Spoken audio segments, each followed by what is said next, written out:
Hey everybody, it's June 25th, 2012. It's about 11 p.m. my time, Central European time.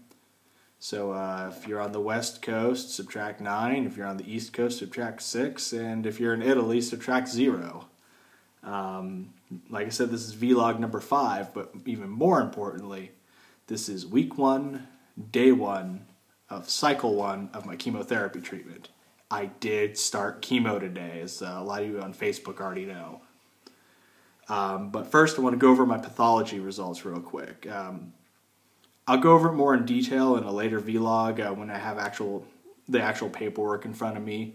But the good news is that it was purely seminoma. There was no other cancer detected. There were no carcinomas or sarcomas or homas or whatever. This is a good thing because the treatment regimen that my oncologist already had on tap is exactly what we need to do to kick this thing in its 4th point of contact and get me back to work. Real quickly, just to go over the tumor marker count. Before my surgery, my tumor marker count was actually pretty low. It was only 8 thousandths of a unit per milliliter. And now, 10 days after surgery, it's down to 1.6 thousandths of a milliliter per milliliter. I don't have the exact information yet on what those numbers really mean, but I do know that 5 thousandths of an international unit, or whatever the designation is that's pregnancy. So I'm no longer pregnant. What this really means, though, seriously, is that I'm a good risk for doing 3 cycles of chemo instead of 4. And that's a good thing, because 3 cycles of chemo means only 9 weeks instead of 12. Obviously, this will adjust as things go by. You know, we'll see how I'm doing each cycle. We'll do scans, we'll do tests, blood work, all that. But my oncologist is really confident that we're going to get this knocked out. So we're really confident. I need you guys to be really confident too. Okay, so let's talk about chemotherapy real quick. Chemotherapy is not just one thing. There are literally hundreds of different drugs that are used to treat hundreds of different kinds of cancer. And that's why the pathology was so important, because while the regimen I'm on, which is called BEP, and I'll go over that in a minute, while that is exactly what you need to use for seminoma, other kinds of cancers wouldn't respond to it at all. So this is a good thing. We didn't have to adjust anything. We didn't have to change anything. We didn't have to adjust the game plan. I don't need to be further medevaced. I can keep doing what I'm doing here. And like I said, that's a good thing. Okay, so what is BEP? Okay, BEP is 3 different drugs. It's bleomycin, etoposide, and cisplatin. Cisplatin is a platinum-derived drug. That's what the P is. Okay, now I don't actually get them in that order. I get them in reverse order, or at least I did today. By the way, I was at the hospital for about 9 hours. I'll go over that too. So the cisplatin I only received during weeks 1, 4, and 7, but I get that Monday through Friday, so that's 5 days of treatment. Same with the etoposide and the bleomycin, but in addition, on my off weeks per cycle, weeks 2, 3, 5, 6, 8, and 9, I'll still have to go in on Mondays to get an additional treatment of the bleomycin. Fortunately, though, bleomycin, it only takes about 10 or 15 minutes to go through. You do have to get a whole bag of saline into your system before you can start chemo. So I figure an hour and a half, maybe 2 hours on those Mondays, which ain't bad at all. I can do that. That's easy. I can do that standing on my head. Now anyway, we'll see what happens when we get to that point. Now the cisplatin, that IV bag was about half the size of your normal saline IV bag. If you've ever had an IV for dehydration or just a regular saline drip, it was about half that size. And the etoposide bag was about the same size, maybe a little bit bigger. But that one took the longest to push through me. It was almost 3 hours to get that one into me. Whereas the cisplatin was only about an hour. The bleomycin comes in a teeny tiny little itty bitty bag, and it's in your system in 15-20 minutes tops. But like I said, I'm going to be receiving bleomycin every week. All right, now in addition to those drugs, I receive antiemetics, anti-nausea medication, anti-vomiting medication. I get antihistamines, Benadryl, the good Benadryl, the Benadryl that knocks you out, steroids, and a wicked diuretic called Lasix. I actually had to urinate 13 times today. I'm also receiving 3 or 4 bags of saline to help dilute and diffuse all the drugs, which also helps with the 13 times to the bathroom. Okay, side effects. I'm not going to go into all the side effects for all the drugs. Anyone who's interested, you can go to Wikipedia or you can go to any cancer website. They'll have all that information there.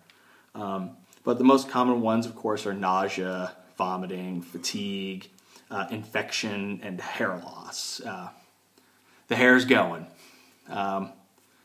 We'll see how long it lasts. We all know, anyone who knows my grandfather knows that he didn't lose his hair.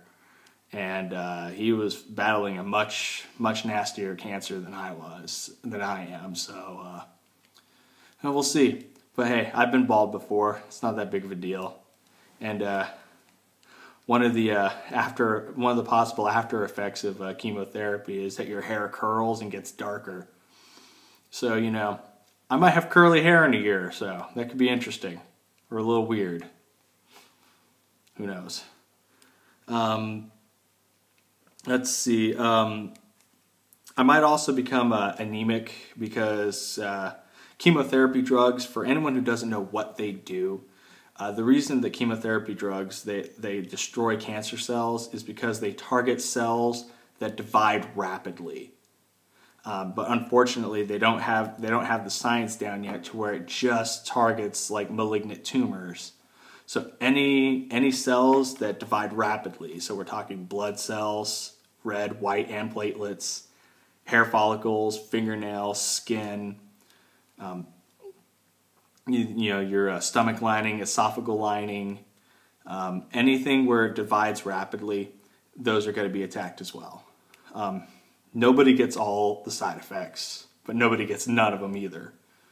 So, like I said, we'll just see what happens. I'm not going to do an anticipatory shaving of the head. I'm going to wait and see. If it starts falling out in clumps, I'll get it knocked out. If it just thins a little, I'll just wear a hat, whatever. Okay, so let's talk about blood cells. Might become anemic. I'm going to become more prone to infection, so I have to be really on it about antibiotic soap, using hand sanitizer, washing my hands a lot. These are the big things that will help out. I can't floss. I can't use anything with alcohol because it'll dry out my mouth and leave me prone to getting sores in my mouth. Mouthwash, they've recommended sterile water and baking soda. Okay, sounds like a plan. And a soft bristle toothbrush because my gums will be prone to bleed even more than they already do. One other potential yay is with the low platelet count, I have to be careful about being cut. So they've already said I have to stop shaving with a blade. They said I can use clippers, possibly an electric razor. I'm going to talk to my doctor about getting a shaving profile so I can just use clippers. And then I'll just get clippers that I can shave my head and my face with. Hey, my cancer profile already prohibits me from wearing a uniform, so might as well add a beard. Why not? It's going to fall out anyway. I would be remiss if I did not mention that I have the greatest wife on the planet. who is silently laughing because she's been nagging me to mention that in these vlogs. Callan has been an absolute rock in all of this. I know I've said that before, but you know, she's taken everything in stride. She stepped up her game. I mean, she took care of the Fisher house. We're getting our car tomorrow. She's going to take care of getting that registered with the Fisher house. We're going to find out how to get our fuel card. I'm sure she'll probably have a hand in getting that knocked out as well. Yeah, just she's been all over it. She's been a real trooper. So I feel really lucky to have her. So here goes not screwing that up. As she starts muttering under her breath, I guess I already screwed up. That's really all I got, guys. Things went really well today. I didn't really feel nauseous. I felt a little tired, but a walking, no problem. I have a little bit of a headache. I'll talk to the docs about that tomorrow. They specifically told me not to take any like Tylenol or anything because they don't want to mask any fevers or anything like that, because that's one of the specific symptoms for side effects of bleomycin is that you can get fevers. So we'll see about getting something that won't mess with fever for headaches and stuff, because I imagine this is the first of many. So that's pretty much it. I'm going to try to do another vlog tomorrow while I'm actually getting treatment and just kind of run you through everything I'm doing. I may not be able to get the chance to do that. I tried to do it today, but because I had other people in the room with me receiving treatment, I couldn't violate their privacy. I think I may be by myself tomorrow, and if that's the case, then I'll go ahead and do a vlog. And maybe I can convince one of the nurses to kind of walk us through a few things too.